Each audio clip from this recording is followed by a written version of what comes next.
What do you notice about the difference between these two faces? Other than one looks more attractive than the other, you probably noticed that one looks sharper and the other looks flatter. I call this quality convergence. This is a quality that all highly attractive faces have, and it's absolutely essential to have if you want to maximize your own looks. In this video, we'll be covering what this feature is exactly, how to measure it, the anatomy of the face that produces this quality, and how to improve this quality in your own face. Now, as a disclaimer, this is for educational purposes and is not medical advice, and you should always consult a medical professional for any actions you take related to plastic surgery or cosmetic procedures. The word I use to describe this quality is convergence, but you might also hear it described as angularity, sharpness, or having a V-shaped face.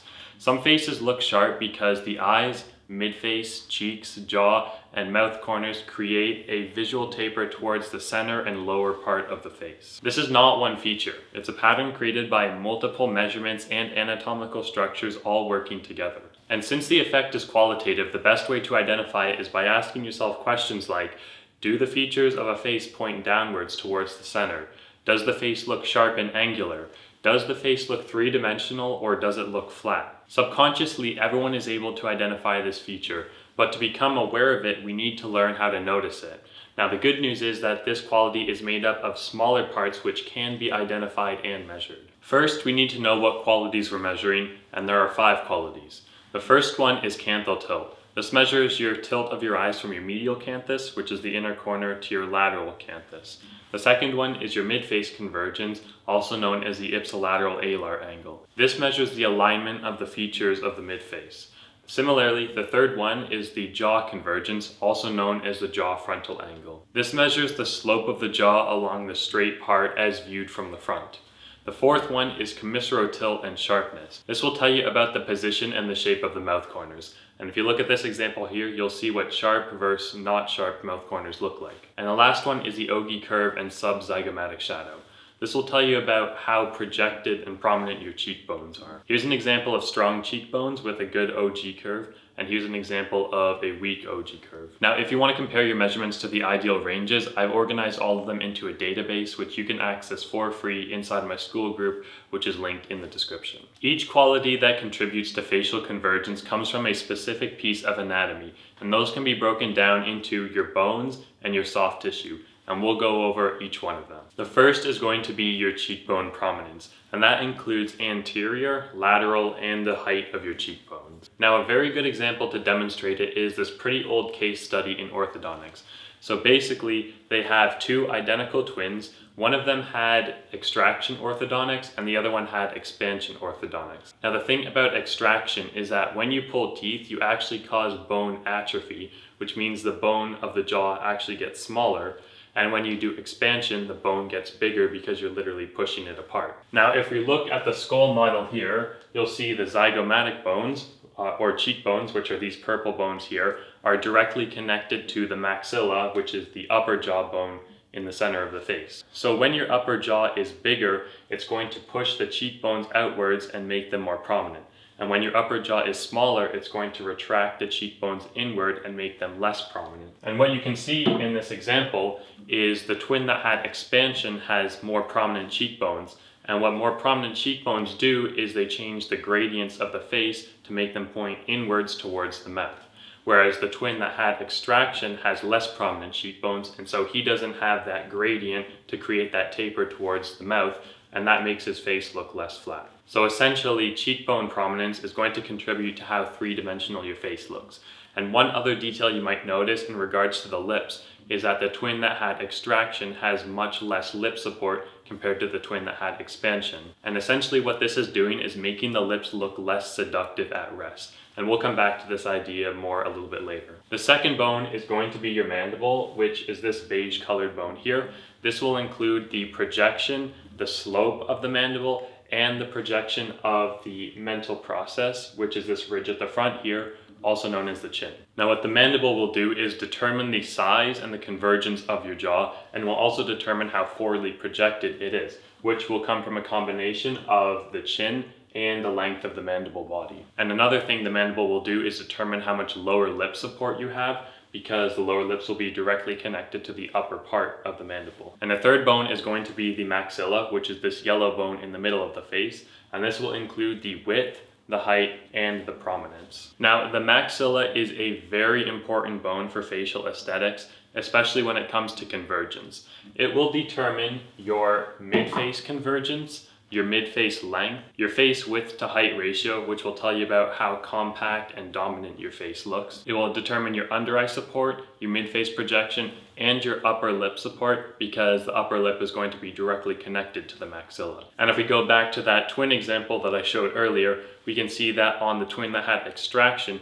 the upper lip has much less support compared to the twin that had expansion. And again, that's going to contribute to how attractive the lips look at rest. For soft tissue, we have canthal tilt, and this is going to be determined by the canthal tendon.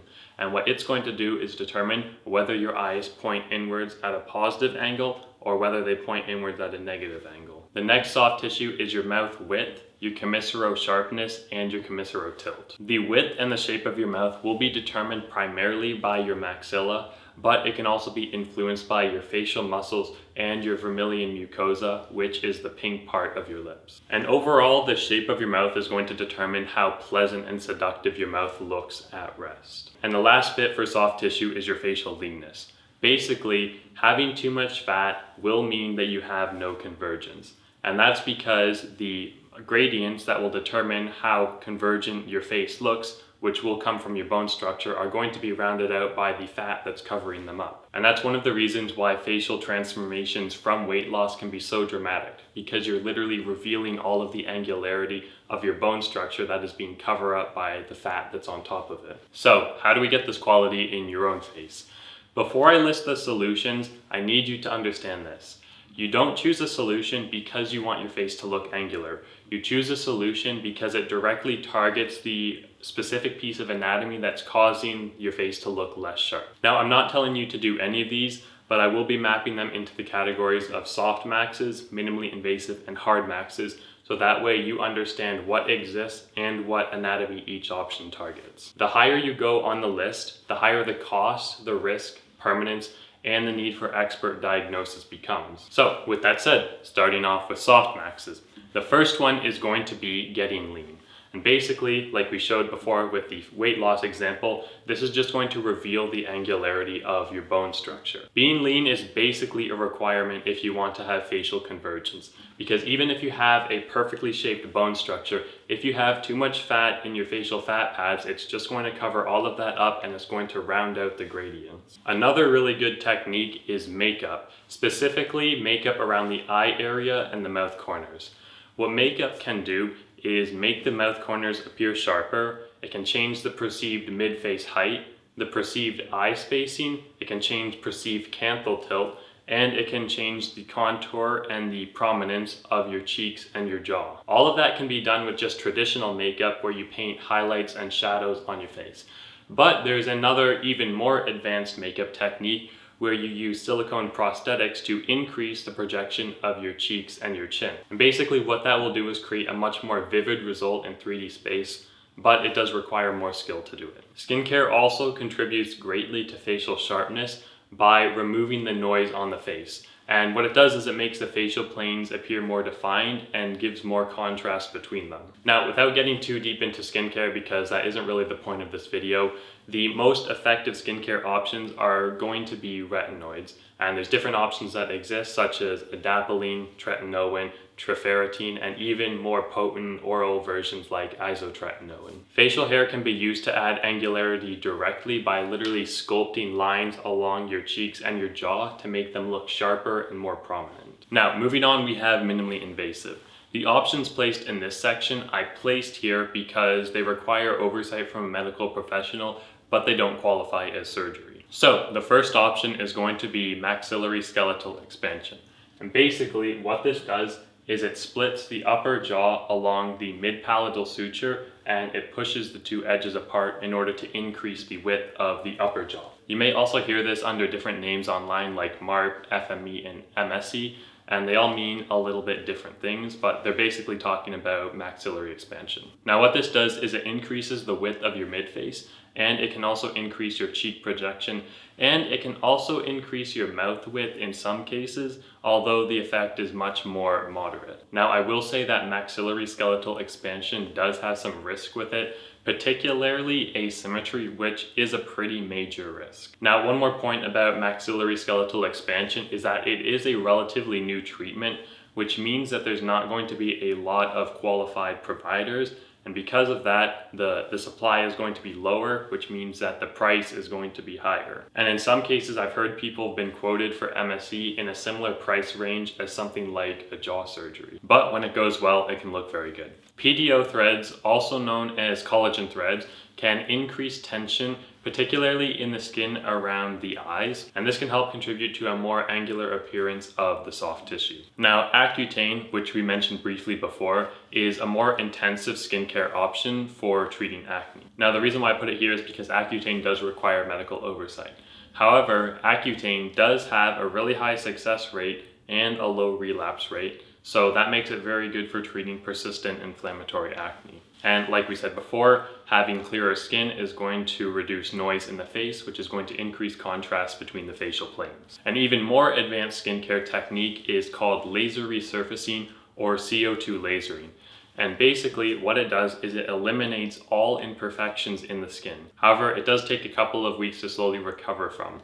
But when the recovery is over, it will basically make your skin look completely flawless. Fat dissolvers are a unique product where their goal is to dissolve fat pads at a localized level. The biggest brand is Aqualax. However, there are other options that exist too. They can be used to augment the OG curve and contribute to overall convergence. However, the biggest risk with fat dissolvers is accelerated aging, since having fat in your face will make you look more youthful. And that's the reason why buccal fat removal can look uncanny, because it's actually the fat in your face that makes you look youthful and makes you look human. Filler is used to add mass where it's missing, and it can be used to improve your chin and your cheek prominence. Having more prominence in those areas will stretch the skin, which will make it drape in a more angulated way, which will make the facial gradients appear more angular. Now, the benefits of a procedure like filler is that it's very fast, and if you get a skilled injector, it can give very impressive results. However, filler does carry some risk, notably migration and the fact that it can be problematic to dissolve. And another important point about filler is that it's not designed to be permanent. However, it can be justified if you'd want to see how you'd look with more projection before committing to something that is permanent, like implants. Next, we're going to be going over the Hardmaxes. At this point, we're no longer talking about small appearance changes. These are all surgical procedures, which means that the cost, the risk, the recovery, and the permanence all increases dramatically. Because of this, the need for qualified medical planning becomes extremely important. These procedures, however, are also the ones that create the most dramatic changes to the look of the face. So the first one is jaw surgery. Your jaw size and position will determine a significant number of the markers for facial harmony and convergence. So what jaw surgery does is it corrects the position of the jaw in 3D space. What this does is it helps align the key landmarks that determine facial beauty. Now, the most significant changes are going to happen in the side profile. However, with the front profile, changes include mid-face height, your ipsilateral alar angle, your lip support, your jaw frontal angle, and the soft tissue drape and gradient contour. And all of these are changes that can significantly improve facial harmony and convergence. Custom implants, unlike filler, which is temporary and limited in placement, are designed to be permanent and can be customized much more precisely. Custom implants can be used to increase cheek projection, jaw angularity, and the soft tissue drape and facial gradient. Commissuroplasty is a pretty uncommon surgery that is designed to change the width and the position of the mouth corners. It can be used to widen a narrow mouth, change the tilt of the mouth corners, and make the corners appear sharper. The width and shape of your vermilion will determine how seductive your face looks at rest. So having a mouth that is too narrow or too wide or has downturned corners will disrupt facial harmony. The mouth is essentially the final anchor that all the vectors of convergence point towards. So having a mouth with ideal width and tilt is extremely important for facial harmony and convergence. Now, one thing about the mouth is that if you have a narrow mouth, you want to make sure the width of your maxilla is sufficient first, since that might be the root cause of having a narrow mouth. And also, fixing the narrow maxilla requires different techniques that aren't covered in commissuroplasty. A facelift, or a similar technique like a mini facelift, is used to tighten the soft tissue and create a more defined drape.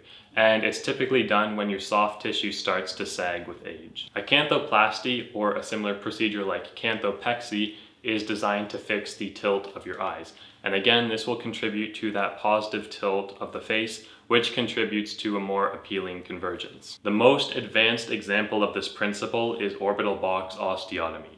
This is a highly specialized surgery that can significantly change the structure and the position of the eye area, which is why it's relevant for facial convergence. However, it does also require extremely high level of planning, of surgical expertise, and of risk awareness. Orbital box osteotomy is a rare and highly invasive surgery that has the ability to completely transform the eye area. And that's the main benefit of the surgery. The eye area is well known to be important for facial attractiveness, and orbital box allows you to change the vectors of the eye area more than any other procedure. However, it does carry risks such as double vision, nerve damage, infection, and blindness, obviously because you're working with the eye area. Now, one public case is the Frank Tofano incident. He did an orbital decompression, which is a bit different from orbital box, but the procedure didn't go to plan and it caused a massive number of problems for him. So this example shows the weight that surgeries to the eye area have, which is why they need to be planned very carefully. However, the successfully documented incidents do prove how significantly it changes the face, including convergence, which is why I decided to include it. So to wrap everything up, there are many aspects that contribute to a handsome face. One quality is facial convergence. This is a global quality that is subconsciously noticeable but is rarely acknowledged, and it can be broken down into individual parts, which include metrics like the ipsilateral alar angle, jaw frontal angle, and canthal tilt, and also qualitative metrics like the cheekbone prominence and ogee curve, and your commissuro sharpness and tilt. Each quality is determined by a piece of facial anatomy, including bones, muscle, fat, and vermilion mucosa. To improve facial convergence, we need to identify where the disharmony is coming from and then prescribe a solution to target the anatomy of that area. And there are varying levels of intensity of the treatments that are available, from Softmaxes to Hardmaxes. And choosing the appropriate option for you requires evaluating your own risk tolerance, your financial ability, and gathering data on your own face and consulting with qualified professionals. Now, if you want help understanding your own face from an aesthetic perspective, I offer coaching and face analyses inside my school group. I'll help you identify which features are affecting your appearance, which ones matter most, and what options are worth researching further. The free database and all the next steps are linked below.